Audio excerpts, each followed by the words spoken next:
మండలంలోని గ్రామ పంచాయతీ కార్యదర్శులు గ్రామ పంచాయతీలోని ఆదాయ వనరుల్ని సమకూర్చుకుని పంచాయతీలను అభివృద్ధి పరచుకోవాలని ఎంపీడీఓ పని రాజకుమారి తెలిపారు. మండల కేంద్రమైన సిద్ధవటంలోని ఎంపీడీఓ కార్యాలయ సభ భవనంలో శుక్రవారం గ్రామ పంచాయతీల్లో సొంతంగా వనరుల్ని సమకూర్చుకునే అభివృద్ధిపై శిక్షణ కార్యక్రమం జరిగింది.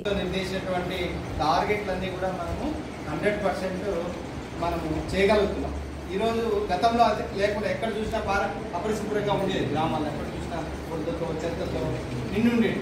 ఇప్పుడు ఎంతో మార్పు వచ్చి ఎక్కడైనా మనకు చెత్త కుప్ప ఏర్పడినా, ఎక్కడైనా మనకి నీటి బురదలు ఇట్లాంటి గ్రామాలు ఉన్న వెంటనే ఫోటో తీసి ఐడెంటిఫై చేసి పత్రికా విలేకరులు అయితేనేమి, గ్రామ అధికారులు అయితేనేమి, సర్పంచ్లు అయితేనేమి అన్నిటి దృష్టి పెట్టి మళ్ళీ ఆ సమస్య రిపీట్ కాకుండా పరిష్కారం చేస్తున్నాం.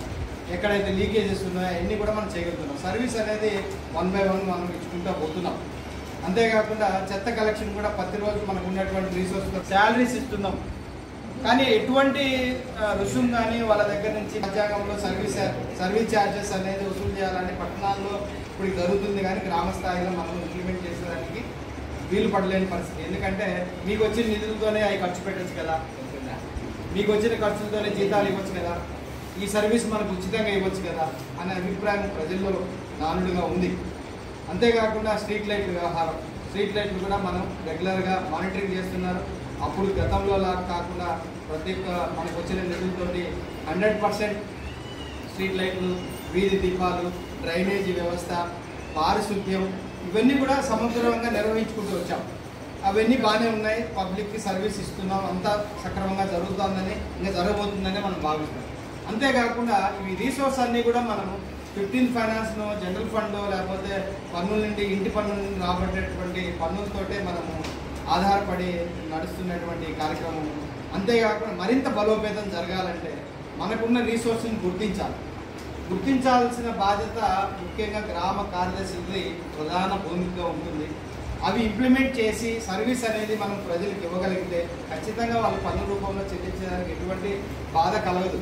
మనము వాళ్ళ దగ్గర నుంచి సర్వీస్ వసూలు చేస్తాము, డబ్బులు వసూలు చేస్తాము, ఫైర్ ట్యాక్స్ వసూలు చేస్తాము, అన్నీ చేస్తాం. కానీ అవన్నీ మన ఇంప్లిమెంటేషన్లో భావాలు తొలగించాల్సిన బాధ్యత.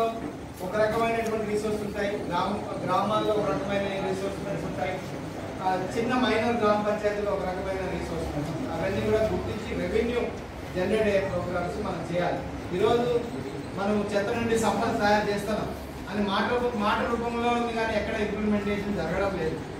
ఎక్కడో కొద్దిగా వచ్చిన వేస్టేజ్ని అమ్మి ఆ డబ్బును కొంత డివైడ్ చేయగలుగుతామే తప్ప నిజంగా మనం రీసోర్స్ చేయడం లేదు.